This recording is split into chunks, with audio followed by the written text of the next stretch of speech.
sous-commissaire adjoint Yala Imatundu Michel, le sous-commissaire adjoint Mangela Bendo, le sous-commissaire adjoint Bengue Zaïma, le brigadier en chef Sango Moulangui, l'APP Kabongo Théophile, et par défaut le prévenu, et par défaut Hassan condamné à 10 ans de crédit pour violation de consigne, par défaut le prévenu Meya Zunguye, le prévenu sous-commissaire adjoint Kakimo Kassivan le juge, et le brigadier en chef Gabo Tabasi. Faisant application de l'article 7 du Code pénal militaire sur le cumul de peine, prononcer une seule infraction, soit la peine la plus courte, c'est-à-dire 20 ans de servitude pénale à l'égard de tout le prévenu. Ainsi, vous serez innocent. Oui, condamner le prévenu avec amende comme la loi exige. À toutes ces peines, avec à peine de 20 ans, plus amende. Et le greffier pourra tarifier en bonne justice. Examinant l'action civile mise par les partis civils Salomon Kabongo et Madame Kanimbu, Madame Kanimbu Makalamba Aimé, la Cour des séances dira cette action civile est restée dans les fondés et il sera ainsi vous serez dit. J'ai dit mes choses. Merci beaucoup. La pourquoi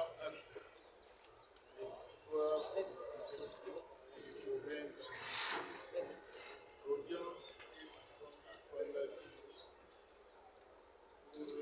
De cette arrestation, il a été dit abondamment. L'arrestation de Piston Kataya a été obtenue avec une extrême violence par l'équipe de commissaire supérieur dans sa venue. Et ils ont non seulement arrêté, ils ont commencé à les tabasser sur les champs. Et on a amené dans la Jeep en train de les tabasser. Et les tabasser, les frapper, des grosses, des fusils, le coup de poing et le coup de bord. Donc, c'est des éléments matériels. Il y a eu aussi menace lors de cette arrestation. On en a fait parce que le renseignant qui voulait s'approcher lors de l'arrestation s'est vu brandir INA par ceux qui étaient en génie civique. Il y a eu aussi menace. Donc, ces éléments matériels, les éléments intellectuels. Cette inflation, en plus des éléments matériels, il faut qu'il y ait des éléments pour que l'arrestation soit arbitraire, que la détention soit illégale et intentionnelle.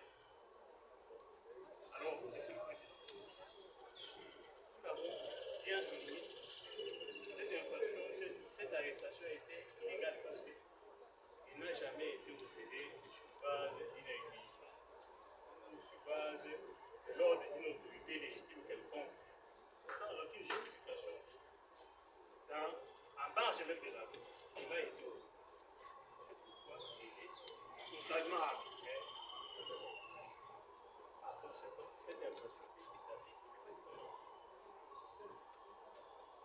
Nous passons à la liste des infractions des violations. Il est prévu et puni par l'article 113 du Code pénal militaire. La base légale, c'est cette disposition. Il définit par consigne qu'il faut entendre toute mesure prohibitive, interdiction, instruction formelle donnée aux membres des forces armées ou corps assimilés. Qu'en est-il des éléments possibles de cette infraction? Pour que l'infraction des violations de consigne soit retenue, la loi exige des éléments à faire. La qualité de l'auteur, l'existence d'une consigne, l'acte incriminé, prohibé,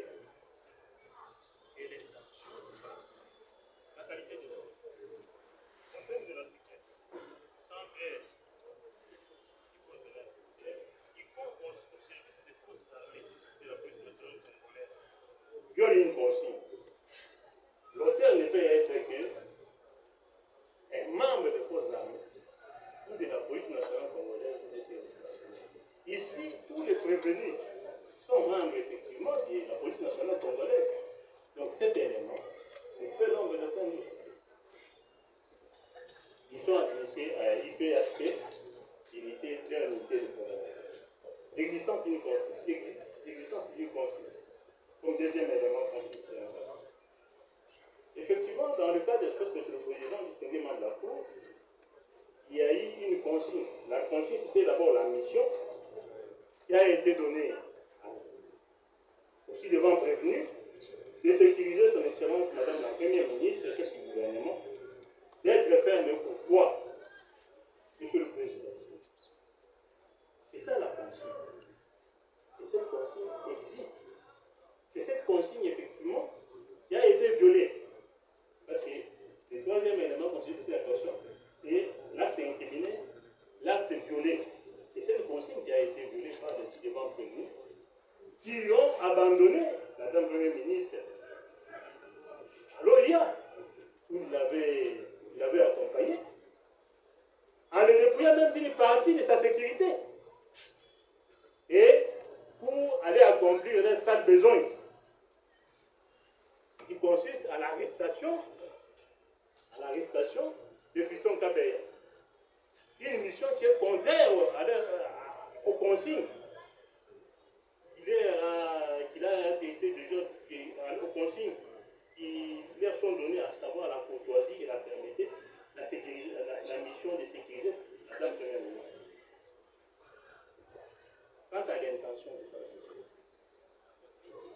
il est clair que cette consigne a été violée délibérément par le ci-devant prévenu. Parce que c'est en âme et conscience, sachant bien que Madame Premier ministre, qui sont censés sécuriser, ils l'ont laissé à l'OIA. Mais il doit abandonner, le dépouillant même d'une partie de sa sécurité, pour venir procéder à l'arrestation violente et à mener des coups sur Kabeya. Donc, la violation des consignes, cette infraction est établie bel et bien en fait comme en loi. Qu'en est-il, Monsieur le Président, de la personnalité des prévenus? Les prévenus sans Adoni Yaouma, Banga Ganjone, Yala Imatundu Michel, Libenge Taïma, Mangela Bendo, Sangwa Moulangi, Kabongo Théo, sont des délinquants ayant décidé d'agir de concert et sciemment pour l'arrestation arbitraire et spectaculaire du regretté Fiston Kabeya, après avoir abandonné leur mission de sécuriser son Excellence Madame Premier ministre et leur participation criminelle des concerts. Donc, une circonstance aggravante réelle, objective, qui pèse sur tout le monde.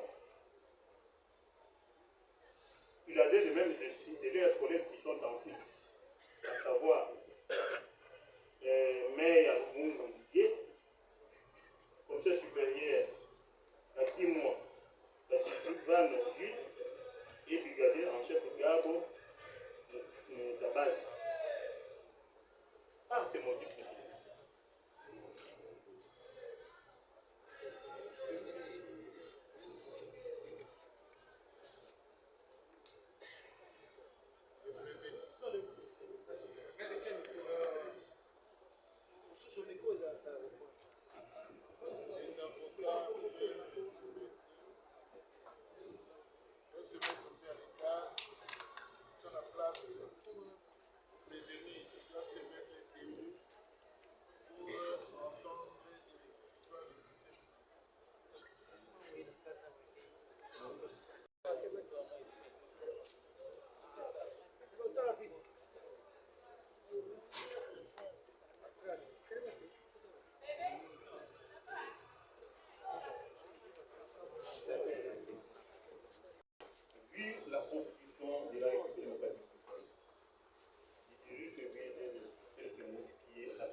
la loi numéro 023, 2002, du 18 novembre 2002, portant au judiciaire militaire en ces articles 200, 214, 215, etc.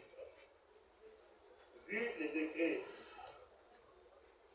du 30 janvier 1940, tel que modifié et complété à ce jour, portant au code pénal ordinaire livre 2, en son article 48 et 67, vit la loi numéro 024 2002 du 18 novembre 2002 portant code pénal militaire en son article 113, requérant qu'il pèse à votre guide pour comme en droit les infractions d'homicide prétérintentionnel, d'arrestation arbitraire et de violation de consignes mises à charge de tout le prévenu.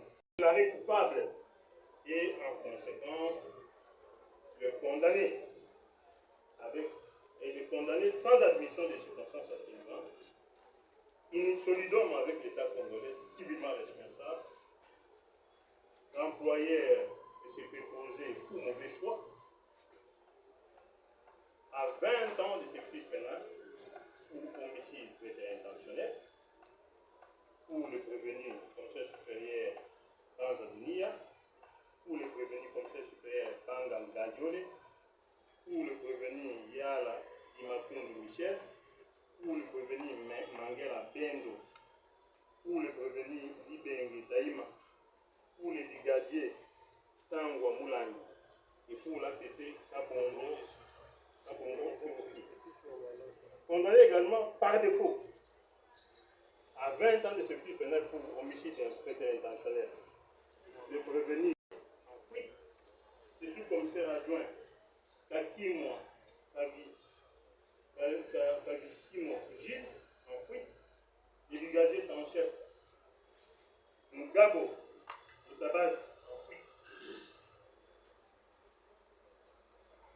Condamné à 5 ans de service pénal pour arrestation arbitraire, le commissaire supérieur adjoint Kanza Donia Olivier, le commissaire supérieur adjoint Banga Gadjole, le sous-commissaire adjoint Yala Dimatundu Michel, le sous-commissaire adjoint Mangela Bendo, le sous-commissaire adjoint Libenge Taïma, le brigadier en chef Sango Moulangi et l'APP Kabongo Théophile. Il est condamné par défaut à 5 ans pour arrestation arbitraire. Les prévenus maire Bongo Fouillé en fuite, les prévenus commissaire supérieur adjoint, sous-commissaire adjoint Kakimwa Kassigano Jules, les brigadiers en chef Gabo Mutabazi en fuite. Condamné à 10 ans de service pénal pour violation de consignes. Il est prévenu comme ça supérieur.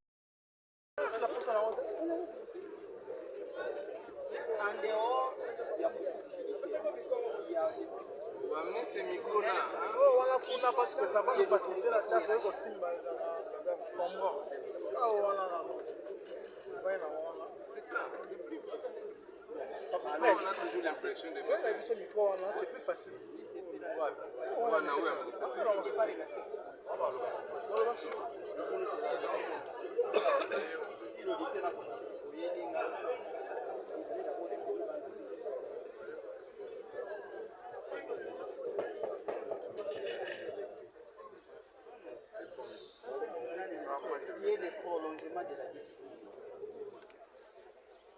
Il faut demander à l'agent immédiat. C'est ça.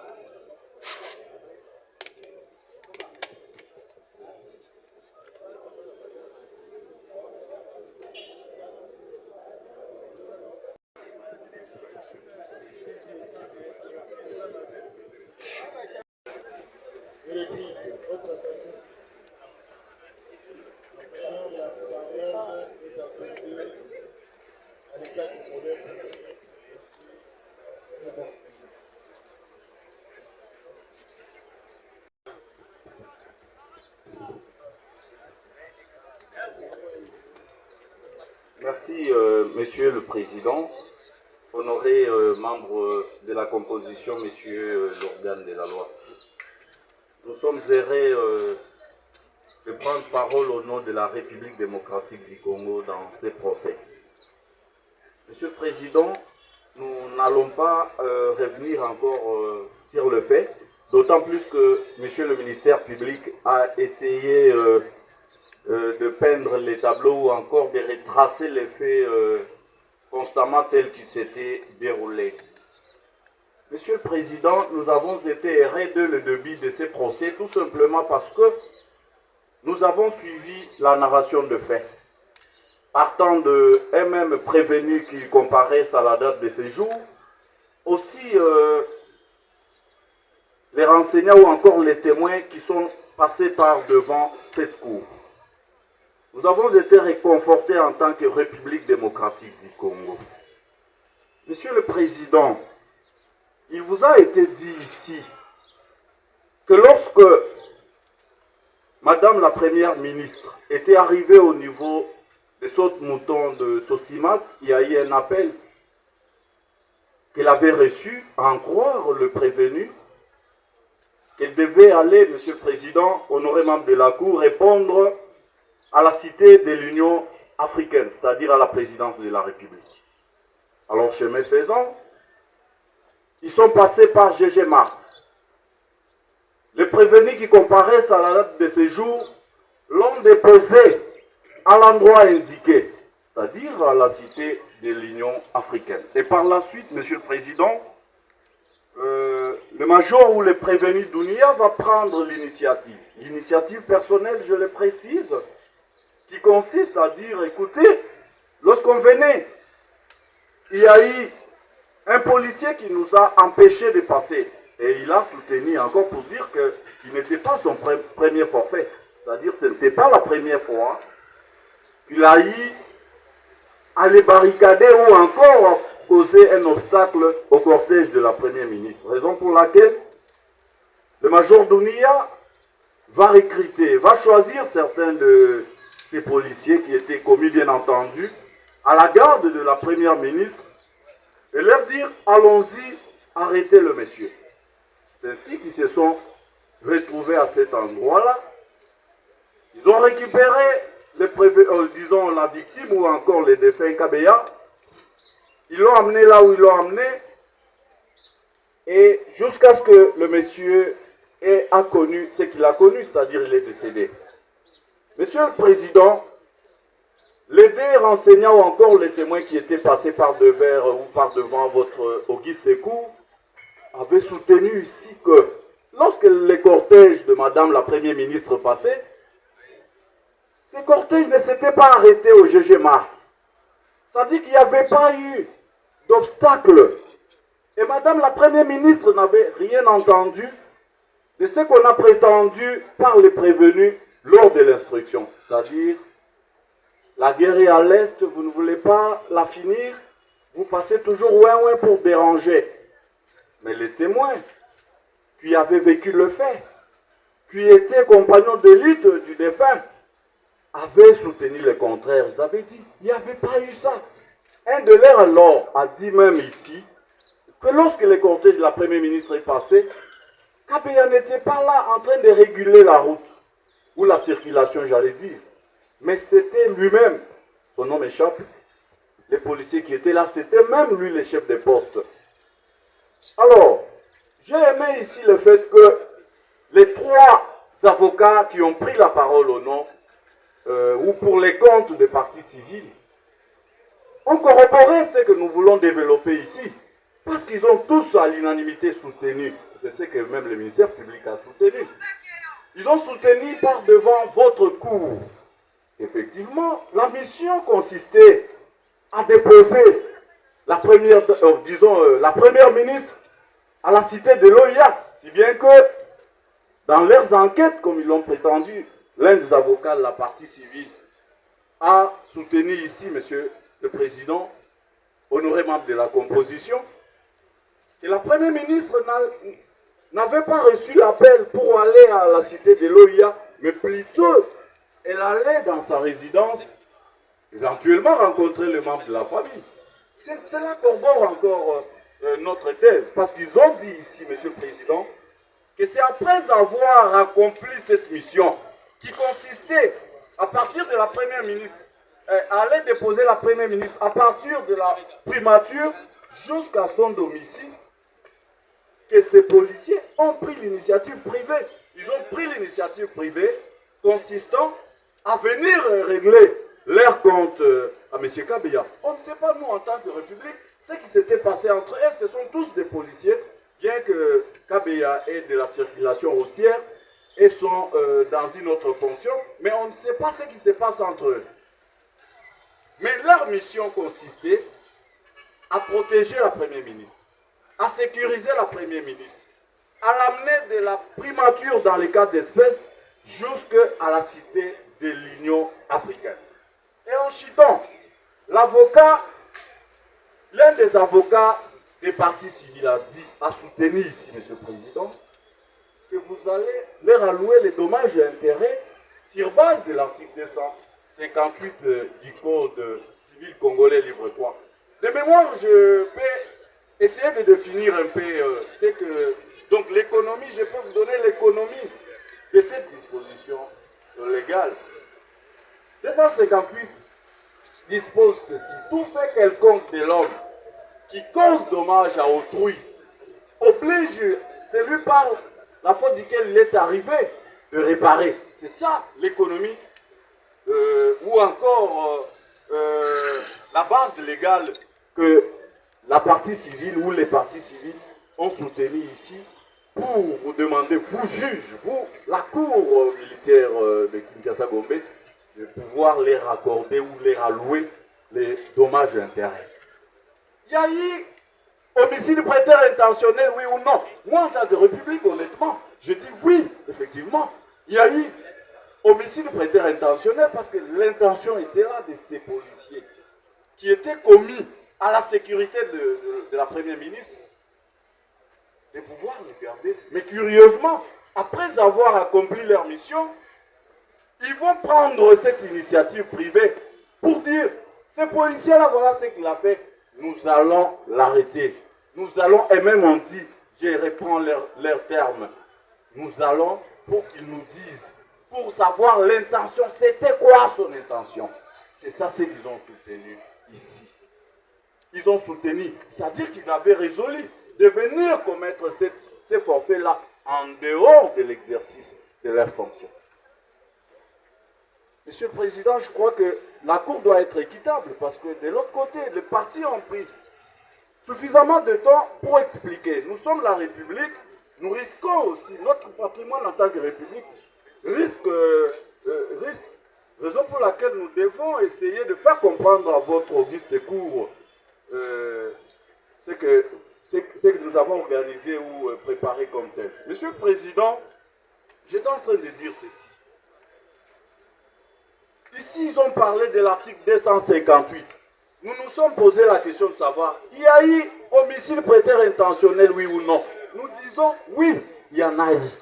Il y a eu violation des consignes, oui ou non? La République répond, oui, il y en a eu. Il y a eu arrestation arbitraire, oui ou non? Oui, il y en a eu. Alors, raison pour laquelle la partie civile a parlé de l'article 258, c'est-à-dire ils ont commis, du fait de ces infractions commises, il y a la faute pénale. Cette faute pénale voudrait à ce que votre cour les alloue les dommages et intérêts. Mais quid de la personne ou encore de la partie qui doit verser ou encore payer ces dommages et intérêts? Est-ce la République démocratique du Congo?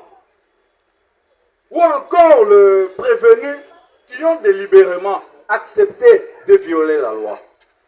Voilà la position de la République démocratique du Congo. Ils ont parlé de l'article 258, mais parce que le procès a un caractère pédagogique, nous voulons ici parler de la théorie des commettants, des préposés, tels que prévu par l'article 260 du Code civil congolais, livre 3e, qui parle de responsabilité des commettants, des préposés, etc. etc. C'est comme ça que, Monsieur le Président, l'alinéa 3 de l'article 260 dont nous avons parlé ici dispose de mémoire que les maîtres et commettants sont, d'après cette disposition, responsables des dommages causés par leurs préposés dans les fonctions auxquelles ils les ont employés. C'est ça le cas d'espèce où un préposé ou encore un commettant peut répondre des dommages de ces préposés. Mais, Monsieur le Président, c'était quoi? Ils étaient employés en quoi? C'est vrai, ils sont policiers. Ils sont agents ou membres de la police nationale congolaise. Mais est-ce que parce qu'ils sont membres de la République ou encore membres de la police nationale congolaise, qui est une institution de la République démocratique du Congo, vous font de vous juges de condamner la République pour les faits qui ont été posés, les faits qui ont été commis en dehors de leurs fonctions? Parce qu'ici, l'article 260 alinéa 3 dont je vous ai lu dispose que pour les faits, la République, les commettants, devient responsable, répare les dommages que lorsque ces préposés l'ont posé, l'ont commis, ont causé des dommages pendant ou à l'exercice de leurs fonctions. C'est comme ça que la doctrine dominante, Monsieur le Président, parle dans les cas d'espèce de ce qu'on appelle la responsabilité objective. Parce qu'ici, il n'y a pas eu une faute directe du commettant ou encore des proposés de faute, de la présomption de faute, Monsieur le Président. C'est-à-dire qu'on estime que parce que le commettant n'a pas eu à surveiller, le commettant n'a pas surveillé ses préposés, raison pour laquelle, étant donné qu'il a failli à ses obligations, il doit réparer. C'est dans ces cas d'espèce qu'on répare. C'est-à-dire, il en est ainsi, Monsieur le Président, d'un propriétaire ou encore d'une personne, Monsieur le Président, qui est en train d'employer un domestique chez lui à la maison. Pendant le temps que le domestique est en train de poser des actes, est en train de travailler, si le domestique arrive à causer des dommages aux tiers, ça ne sera pas le domestique qui va réparer, mais ça sera cette fois-là la personne qui l'a employé. Mais qu'en est-il du domestique qui cause des dommages aux tiers en dehors de l'exercice de ses fonctions, c'est-à-dire les fonctions pour lesquelles il est employé? Il en est ainsi, Monsieur le Président, d'un domestique qui travaille chez vous, mais qui va aller récupérer l'enfant, la fille du voisin, et qui la viole. Est-ce que dans ces cas d'espèce, Monsieur le Président, on va vous demander, vous qui avez employé ce domestique, de réparer? La doctrine et la jurisprudence dominante disent non. On ne peut pas vous demander, vous, de réparer dans les cas d'espèce. Et dans les cas, Monsieur le Président, de la République ou encore des commettants, ici on parle de la théorie des risques-profits ou encore la théorie des garanties. Que veut cette théorie, Monsieur le Président? Monsieur Lacour, cette théorie voudrait ceci: toute personne qui tire profit de l'activité de l'autre doit en supporter les conséquences ou encore les risques. C'est ça, la théorie des risques-profits. Ce qui voudrait dire ici que, à partir du moment où vous employez, vous bénéficiez de l'activité de quelqu'un pendant l'exercice de ses fonctions, si cette personne arrivait à causer dommage à autrui, eh bien, vous allez réparer. Mais dans le cas de la République, nous serons abondants dans notre note et prolixes dans notre note de plaidoirie, parce que nous allons relever ici les éléments constitutifs des fautes du commettant vis-à-vis de son préposé, Monsieur le Président. Mais pour ne pas abuser de votre temps qui est précieux, nous disons ici que les infractions existent, elles ont été commises. C'est cette infraction, parce que si Kabila n'était pas arrêté brutalement, de la manière dont le prévenu l'avait appréhendé, Kabila ne connaîtrait pas la mort. Parce que c'est cette brutalité-là. Parce qu'on peut dire même ici que voilà, il n'y a pas eu de coups, voilà, il y a eu une crise que Kabila aurait peut-être commise. Mais cette crise-là, Monsieur le Président, vous n'êtes pas habitué à des brutalités. Mais on arrive, on vous appréhende avec cette brutalité-là. On vous jette, on vous amène. Vous pourrez toujours faire une crise. Vous pourrez toujours connaître une crise. Vous pourrez connaître une crise. Parce qu'il était là. Il ne faisait pas de crise là où il était. Mais s'il a eu à piquer une crise, c'était à cause, il y a un élément causal. C'est cette brutalité-là. Alors, ici, comme nous l'avons dit, ces infractions-là seront établies par votre cour. Et votre cour, parce que les victimes ont aussi subi un préjudice énorme du fait de la perte. D'ailleurs, nous, République, dans notre imaginaire, on voulait bien venir ici, aussi nous constituer partie civile, parce que nous avons perdu un voyant, monsieur, un voyant soldat qui était là à notre disposition. Nous l'avons amené dans des formations. Nous avons dépensé des moyens pour que ces policiers-là aident la République démocratique du Congo. Mais on l'a ôté la vie gratuitement, par émotion. On l'a arrêté, on a ôté la vie par des personnes, juste par leur excès de pouvoir, excès de zèle, tout simplement parce qu'ils se sont retrouvés, ils sont gardes de XY, ils doivent maintenant se voir comme s'ils sont devenus des extraterrestres. Est-ce qu'il y a eu dommage? Oui, il y a eu dommage, parce que la famille aujourd'hui pleure de leurs frères, pleure de leurs fils, mari, père, etc. Mais la personne ou la partie qui va, dans le cas d'espèce, la partie qui va s'y porter ou qui va réparer, tant soit paix, ces préjudices, ce n'est pas la République démocratique du Congo. Parce que si, lorsque les prévenus qui étaient avec Madame la Première ministre, ils s'étaient arrêtés, ils avaient commis ces forfaits-là, ils avaient commis ces infractions-là, cette fois-là, votre cour, sans l'ombre d'aucun doute, allait tout simplement condamner la République parce qu'ils étaient pendant ou à l'occasion de l'exercice de leurs fonctions. Mais après qu'ils aient déjà accompli leur mission, qui consistait à prendre Madame la Première ministre de la primature jusque là où elle allait, ici, il n'y a pas match. Votre cour ne sera jamais être induit en erreur pour qu'elle se permette de condamner la République dans une histoire où les gens ont agi avec conscience, ont agi avec méchanceté. Ils ont résolu de commettre leurs crimes.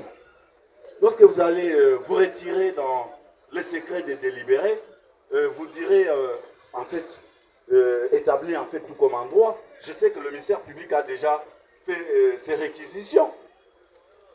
Quand bien même on avait suivi la partie civile de prendre déjà la place du ministère public, en train de vous demander de condamner à 15 ans à ceci, cela, ça c'est le rôle exclusif du ministère public. La partie civile, lorsqu'elle vient dans un procès, dans une affaire, nous avons appris dans les techniques de plaidoirie que la partie civile se limite qu'à postuler. La partie civile ne demande pas au juge de condamner à deux peines. Et comme nous étions en train de le dire, Monsieur le Président, lorsque vous allez vous retirer dans les secrets délibérés, vous direz établir en fait comme en droit les trois infractions telles que le ministère public les a développées. Vous n'avez ni même pas besoin de requalifier parce qu'il n'y a pas lié. Les choses sont claires comme l'eau claire dans un fondé. L'action des partis civils. Et les partis civils l'ont bien dit sur base de l'article 258. Parce que ces faits ont été perpétrés en dehors de leur exercice, c'est-à-dire par le prévenu. Et vous allez tout simplement dire non fondé l'action qui a été dirigée contre la République, d'autant plus que ces faits ont été commis en dehors de l'exercice de leurs fonctions. Nous avons dit, Monsieur le Président, sous réserve d'être complété par les confrères, et nous nous promettons que nous ne reviendrons pas dans des répliques. Nous avons dit. Sur abondamment votre honneur, nous voulons épingler une chose. La République démocratique du Congo, comme vous le savez, est aussi en deuil. Pourquoi en deuil? parce qu'il a perdu l'un de valeureux soldats. Et la République a consenti les moyens de la partie prévenue, qui, au regard des baisses, qui a décrit ou circonscrit sa mission, les prévenus et sa bande se sont délibérément écartés de cette mission. Vous n'allez pas, quand vous allez vous retirer, endosser à la République démocratique du Congo le sang des dignes fils que lui-même il a formés, il a recrutés, il a payé, il a commis dans un lieu précis, là où il a été enlevé ou appréhendé. Quand vous allez vous retirer dans le secret de délibérer, vous allez aussi constater que la République démocratique du Congo a subi aussi un préjudice moral. Du fait que sa dignité a été atteinte par ces procès. C'est comme si la République démocratique du Congo n'a pas fait un beau recrutement. Et pourtant, celui que la République démocratique du Congo a perdu aujourd'hui, la République démocratique du Congo n'aura pas à endosser son sang sur son dos. Et nos disciples, alors qu'ils voulaient nous condamner, in solidum, la République démocratique du Congo n'est pas de cet avis. Parce qu'il a employé le moyen pour recruter, il a formé et il a donné à chacun des attributions. Il a assigné.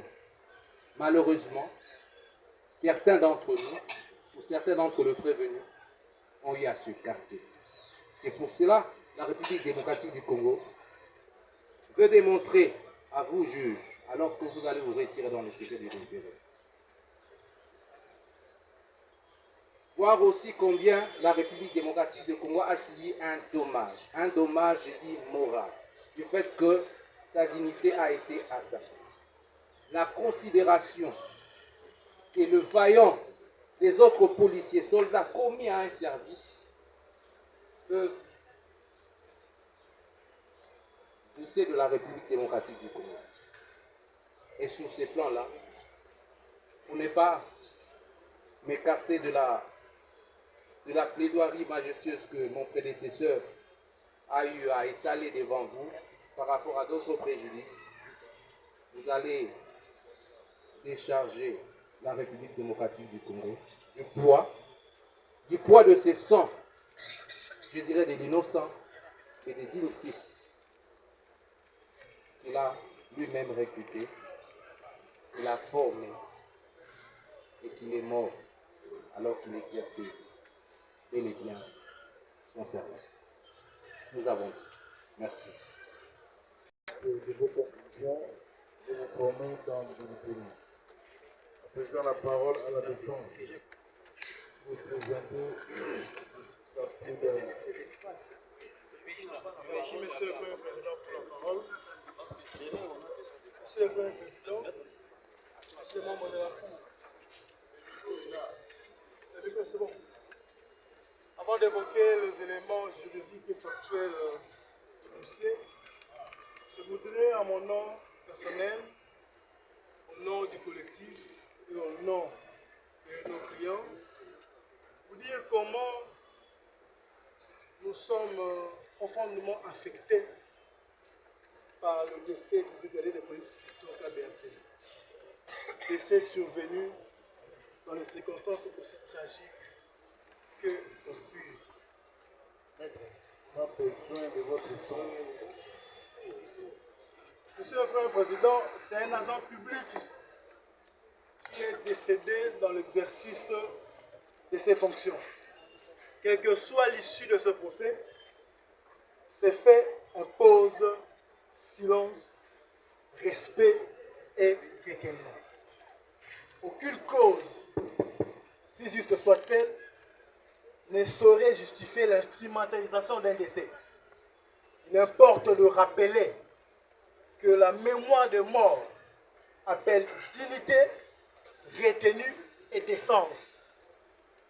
Enfin, un levier d'opportunisme politique constitue une atteinte à la dignité même du regretteur brigadier Fiston Kabenzi. À sa famille, à ses proches, à ses frères d'armes, nous présentons nos sincères condoléances. Mais Monsieur le Président, la douleur ne saurait nous détourner du droit et la compassion ne saurait valider les règles judiciaires. C'est à tort que nos clients sont entrés devant vous pour arrestation arbitraire, violation de consignes et homicide prétérintentionnel. Nous allons, le collectif, démontrer devant vous que ni la participation criminelle. Monsieur le Président, le collectif s'est organisé. Après cette brève introduction, Maître Greg Mutombo va relater les faits de manière structurée. Maître Nsengili Shekina va rencontrer le ministère public sur l'incrimination de homicide prétérintentionnel. Maître Dieudonné Kapepoulé va faire les observations des faits. Maître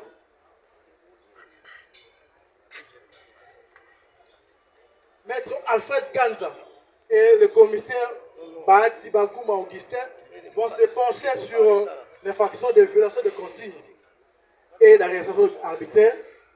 Maître Lesseng dira un mot sur la participation criminelle et Maître Junior Mayo rencontrera le parti civil sur le prétendu dommage et intérêt. Constance, je me permets, non pas parce que je fais la pause du débat, mais je me permets de laisser le micro à mon estimé confrère Greg Mutombo pour la narration des faits. Merci, Monsieur le Premier Président, pour la parole.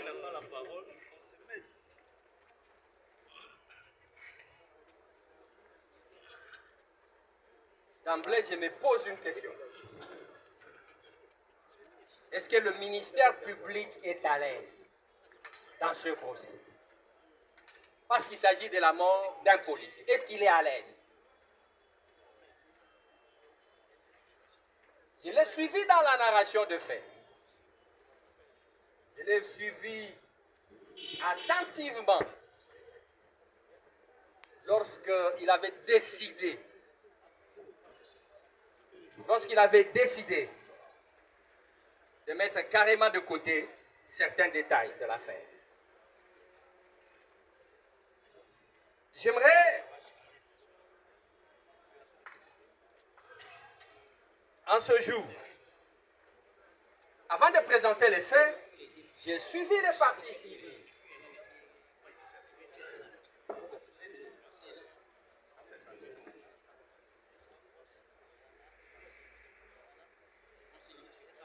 Lorsque j'ai suivi les parties civiles, j'ai compris que la barre est tout à fait différente des réseaux sociaux. Et je me suis posé une deuxième question, si les parties civiles ont-elles eu en ce jour le même zèle qu'elles avaient à l'époque, lorsque j'ai vu qu'elles ont eu du mal à présenter les faits. Elles ont commencé à parler de la délinquance, là c'était au niveau des faits. Elles ont parlé de la violation du code, comme s'il y avait un agent qui aurait fait un constat de la violation du code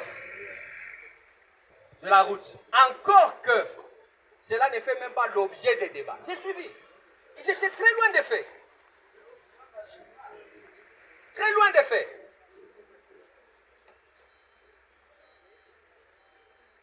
Et cela n'avait pour seul but que de vouloir incriminer celles qu'ils ont toujours voulu citer ici. Comme ils le font si bien dans les réseaux sociaux. Attends. J'ai suivi ici, avec regret, le tout premier intervenant des partis civils dit que KBA serait achevé. Au moins lui sait. Il a dit également que lorsque le major Tounia disait à ses agents Bobé Daïté, pour lui, on était en train de tabasser Kabé. comme si on ne donne jamais une instruction. Lorsqu'on envoie les gens, on dit comportez-vous de telle ou telle autre manière. C'est comme ça que j'ai pensé à l'honorable président Mbosso lorsqu'il disait Nyon soit à la théâtre. Ici, on vient plaider. Je n'ai pas fait du théâtre. On nous dit que Banga aurait auditionné sans qu'on nous présente le procès verbal. Et j'ai même entendu la Cour a laissé passer. On dit qu'on l'aurait amené devant un prétendu auditorat. La Cour a laissé passer. Prétendu auditorat. Devant un prétendu auditorat. Je l'ai entendu ici.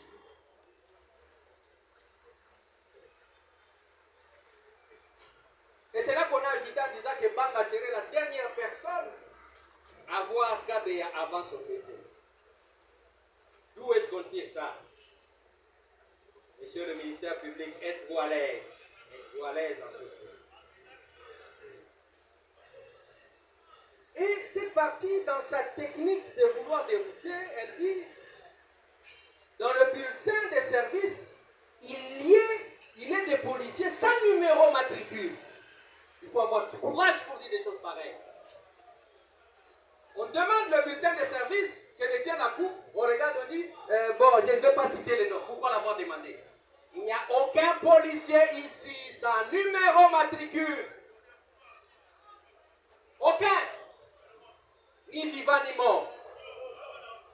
On a demandé un bulletin de service sans être en mesure de démontrer qui n'aurait pas les numéros matricules.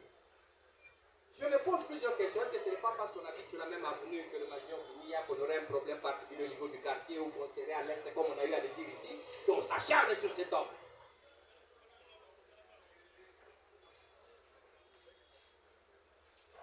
J'ai suivi les partis civils. Parler de la participation criminelle, aucun. Ni les partis civils, encore le ministère public n'ont démontré X a fait ceci, Y a fait cela. Okay.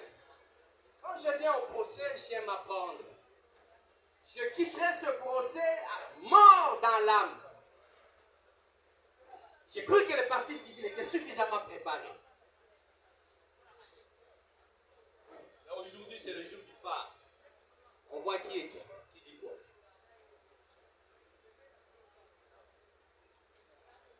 On parle d'une intention tacite. On dit que l'intervention de tous avait un but, on parle de l'élément. J'ai voulu commencer par ça avant d'aller plus loin parce qu'on nous a dit beaucoup de fausseté. Même le ministère public, lorsqu'il raconte, il dit on amène le KBA d'où il vient jusqu'à la primature et puis mort s'en est suivi.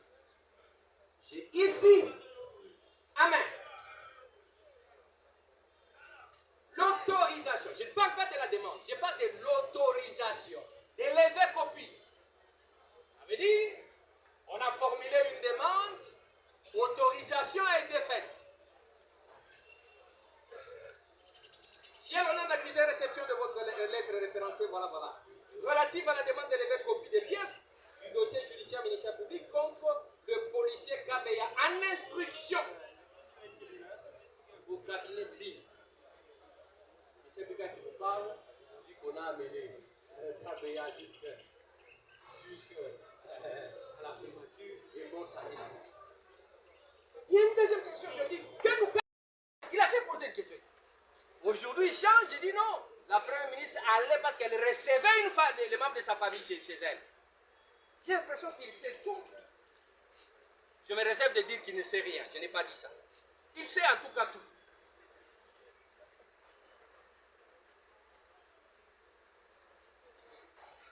C'est ainsi qu'arrivé à destination, le major Dounia, se rendant compte qu'il avait laissé son Motorola. Le Motorola, ce n'est pas n'importe quoi.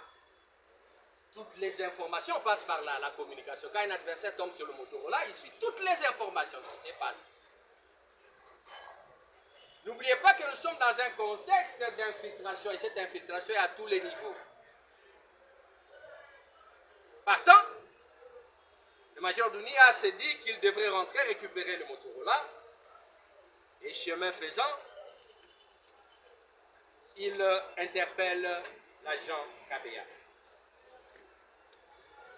Lorsqu'il interpelle, c'est vrai, Au début, il a commencé par manifester une résistance, mais par la suite, il a obtempéré parce que le regretté Kabea est entré de lui-même avec toutes ses forces dans l'Adji. On a dit que dans le Bercy, on lui aurait administré des cours. Ça, même si on raconte à mes enfants, même à ceux qui sont à l'école primaire, ils ne comprendront pas ça. Parce qu'en effet, lorsqu'on est assis dans la jeep, on est dos à dos. Personne ne regarde le véhicule. Si on met quelqu'un dans le Bercy, personne ne regarde. On regarde plutôt dans le sens inverse. Comment quelqu'un peut-il s'asseoir dans le véhicule? Il est dans cette direction, mais en même temps, il projette les pieds en arrière.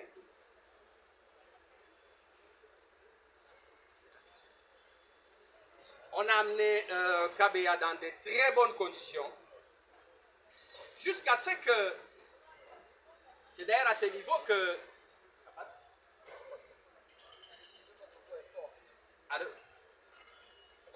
c'est ainsi que,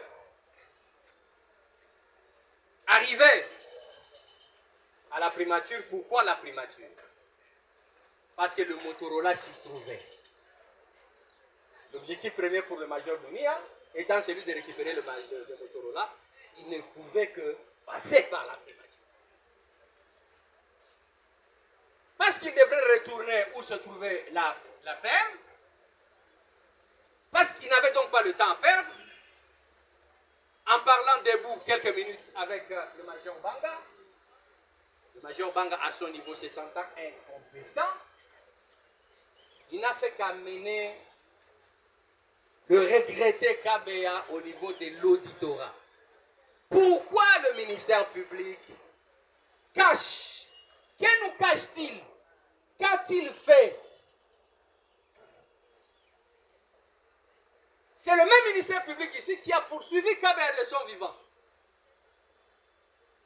pour avoir estimé qu'il y avait des charges qui pesaient sur Kabea. Un homme comme ça, quand il vient, nous organisons les deux. S'il vient, moi, je serai la première personne à lui dire de rentrer, de ne même pas accéder. Il n'a même pas le droit de voir le cadavre de Kabea. Parce qu'il faut le dire en passant, que dès le jour où Kabea était, depuis le 25, qu'il était à l'auditorat, jusque maintenant que nous parlons, Kabea était à la disposition du ministère public, jusque même maintenant, le corps. C'est le ministère public. Je l'ai vu bégayer pendant qu'il parlait. Est-ce que le ministère public, vous êtes à l'aise? En tout cas, quand Kabea arrive, c'est quelqu'un qui venait de manger. C'est quelqu'un qui était fort, qui avait toutes ses forces. Nous sommes le 25.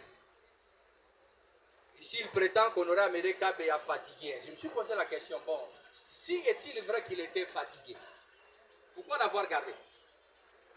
J'ai dit à l'attention de la Cour que lorsque je pose la question, si le ministère public se sent à l'aise, je me pose moi-même la question.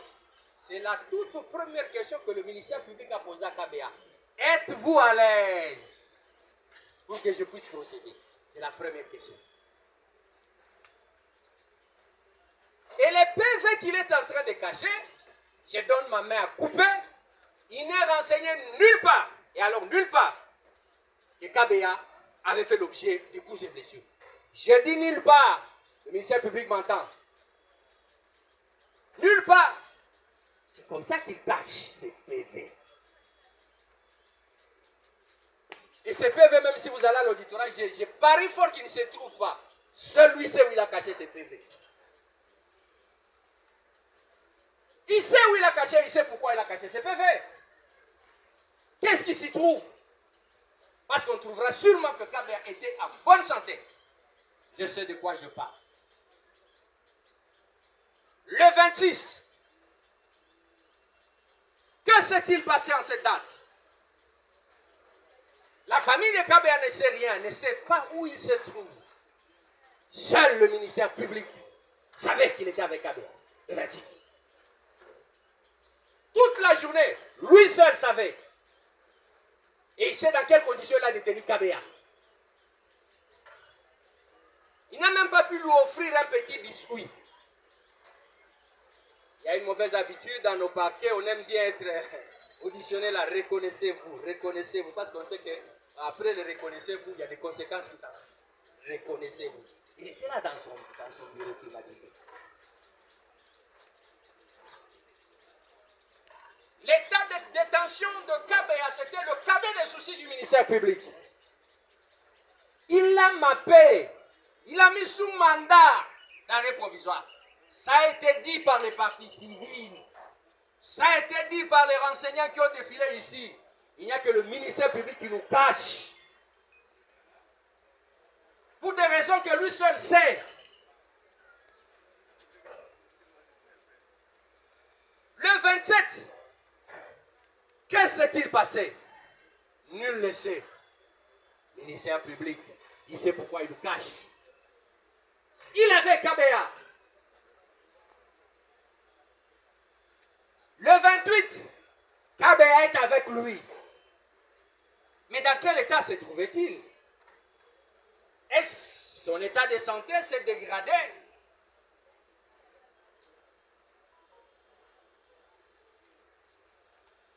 Ministère public, que nous cachez-vous? Et là, quand il garde, c'est sous le RMP 1167, un dossier ouvert à charge de Kabea. Un dossier qu'il a ouvert à charge de Kabea. Que s'est-il passé? Le ministère public sait, il sait, il sait, il sait. Il sait. Nous nous époumonons ici en faisant appel. Vous êtes époumonés en cherchant le médecin légiste. Alors que nous avons quelqu'un qui sait qui est là. On a fait défiler ici les renseignants. Mais il y a quelqu'un qui sait qui est là.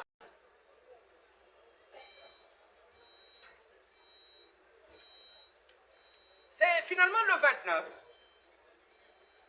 où il y a une vidéo par le tout premier enseignant, ça s'appelait Moutoko, je crois. Où il dit qu'il était avec Kabea, il raconte ce qui s'est passé et qu'il a cherché à savoir où serait Kabea jusqu'à arriver à l'auditorat. Et de là, il apprendra que le ministère public qui a recruté a pris 3 détenus. Il a envoyé au camp Kokolo. Il a transféré au camp. Lorsque le renseignant arrive là-bas, on lui dit, écoutez, certes, nous avons reçu 3 détenus. Ils venaient de Gombe. Mais la mauvaise nouvelle, c'est que 2 sont présentement aux soins intensifs. Et un seul d'entre eux est venu ici mort. J'aurais honte à la place des partis civiques qui disent qu'il serait mort à la primature, alors que ce n'est pas n'importe quel renseignant, c'est celui à qui lui a fait appel. Lui-même a fait appel. Il avait même le temps de les préparer, de lui mettre les mots. Il a eu tout le temps de parler avec son renseignant. Mais la vérité restant la vérité, le renseignant dit, j'arrive là, on me dit, 2 sont aux soins intensifs et un seul nous a été amené sans vie. Il ira vérifier parmi les 2 si Kabea s'y trouvait. À son grand étonnement, il a dit, écoute, prends courage, mais tu peux quand même vérifier. C'est lui, en effet, qui a énervé l'opinion. Cette deuxième vidéo, lorsque vous la suivez, on est en train de tabasser un homme vraiment mort par des policiers. Mais les gens n'ont pas tout de suite réfléchi sur le fait que les policiers qui tabassaient avaient des casques. C'était une police, c'était l'anti-émeute. Ça n'avait rien à voir avec les policiers commis à la sécurisation des personnes et de leurs biens. Je sais de quoi je parle. Et encore qu'à cet endroit-là, cet endroit était tout différent des GGMA.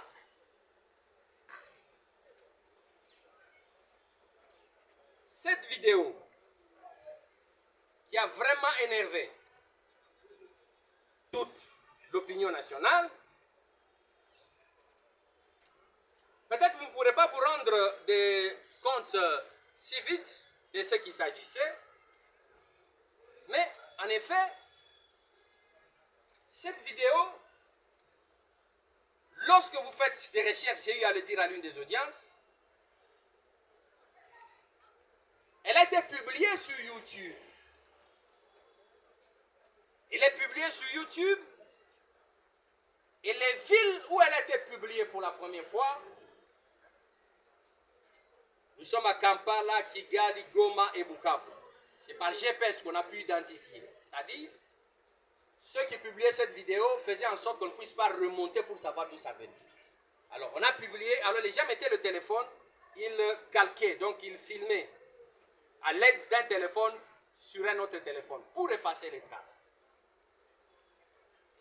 Et je me suis posé plusieurs questions. Pourquoi c'est parti de ces villes? Ça n'est suivi à Kolwezi, Lubumbashi, Kinshasa seulement par après. Je dis, mais pourquoi cette vidéo sort en ce moment précis, mais elle sort principalement de la zone occupée? Et c'est là que je comprends l'attitude lorsque je vois les partis civils, au lieu de s'attacher au procès, parce qu'eux du moins font la politique, nous ne sommes pas dans la politique, cherchant à se retrouver, ils veulent coller ça à quelqu'un pour le faire partir.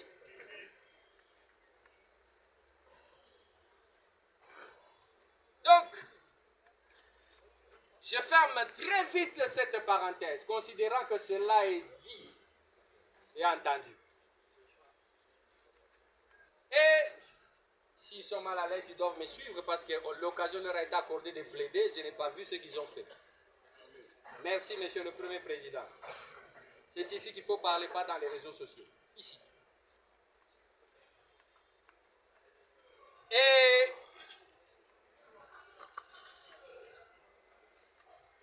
tout au long de l'instruction,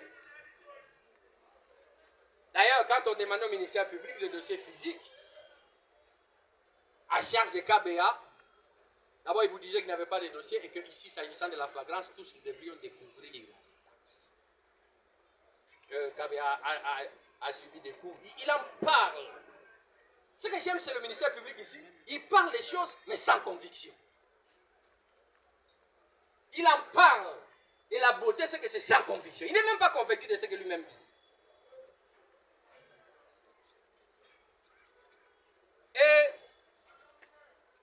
même les renseignants ont eu à le contredire, parce qu'en effet, qu'il s'agisse du premier ou du second renseignant, il y a le premier qui vous dit, j'étais là, j'ai réglementé la circulation, KBA est allé prendre quelque chose à mettre sous la dent, et puis lorsqu'il voudra revenir parce que j'étais débordé, il y a eu ce qu'il y a eu. Mais le deuxième vous dira, non, moi j'étais là, et il y a eu une confusion même dans toutes ces choses. Mais il y a quand même un détail important, parce que cela fait partie de l'instruction et c'est les faits. Le médecin nous dit que, après avoir examiné KBA, il n'a trouvé aucune trace. Lorsque vous lirez son rapport, vous verrez à la page 3, il dit aucune trace. Ses propos sont ceci. Le corps ne porte aucune marque particulière, à part 2 anneaux élastiques de couleur noire aux extrémités distales des 2 jambes. Aucune trace de ponction. Le médecin vous dit, en voyant le corps manifestement, il n'y avait aucune trace. Et il va même plus loin en disant que si c'était à la suite des coups, le même jour, KBA aurait succombé. Et pourtant, le ministère public a KBA le 25, le 26, le 27, le 28. Et c'est le 29 qu'il veut se décharger du corps. Non, ministère public. On vous tient à l'œil. Vous savez quelque chose à propos de ces décès. J'avais fait poser une question une fois en disant, qu'adviendrait-il si votre coup ne tient pas compte des recommandations faites par le médecin légiste? Surtout qu'il dit, ces recommandations tiennent dans la mesure où l'une ou l'autre peuvent éclairer la religion de votre cours pour savoir ce qu'il en est de la mort de KBA. Même si le ministère public le sait, mais qui ne veut pas le dire.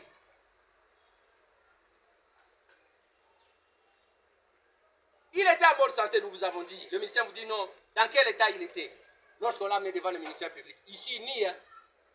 Il vous dit qu'il est parti de la primature directement à la mort. C'est dommage. C'est dommage.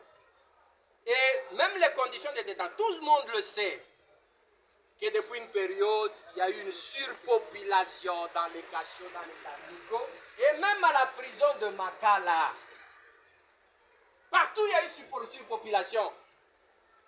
A fortiori chez lui. Il a mis dans quelles conditions? Sous la chaleur. Il n'a même pas eu l'amabilité de lui donner un petit biscuit. Mais son problème, c'était de le voir jusqu'à ce qu'il soit achevé. Le médecin légiste vous dit que ce serait dû à une tension parce qu'on a remarqué des traces de sang au niveau de la tête. Nous parlons de ce procès parce qu'en effet, il y a eu mort d'homme et dans des conditions assez particulières que le médecin légiste appelle suspectes. Mais il y a des hommes qui ont connu la mort. Il y a des hommes qui ont connu la mort. On fait l'examen, on constate le crâne, on le constate comme ça, mais la personne était seule dans la chambre. Elle était seule au volant. Et le médecin légiste a dit que si c'était les coups qu'il avait reçus, il n'aurait pas fait l'hypertension, il aurait fait plutôt l'hypotension. Je ne vais pas monopoliser la parole, j'ai voulu juste planter le décor avec la soif de revenir pour répliquer. Que nous cache le ministère public jusqu'à ce moment? C'est dans ces conditions que nous apprenons la mort du regretté KBA, qui aurait pu être encore là. Donc, jusqu'au moment où nous parlons, par rapport au dossier du ministère public, il a encore ce corps-là de KBA. Il a encore ce corps de KBA. Il a KBA entre ses mains. Balobi King France Télévision ne makam oza bezuta ba film bien otala ba émission bien King France Télévision ne makam chaîne moko ya kanda aïe aïe aïe balobi so to ba minte musala ne makam abonné massivement la chaîne France King TV et pas Yannick Wenge béton doit s'abonner kuna boyoka masolo puis ya politique masolo ya Congo masolo ndenge Congo zongi pa ba congolais nous appelons pour ça mon master mo ça la émission problème Yannick Wenge Yannick Wenge yonde makam King France Télévision ne makam sala ne makam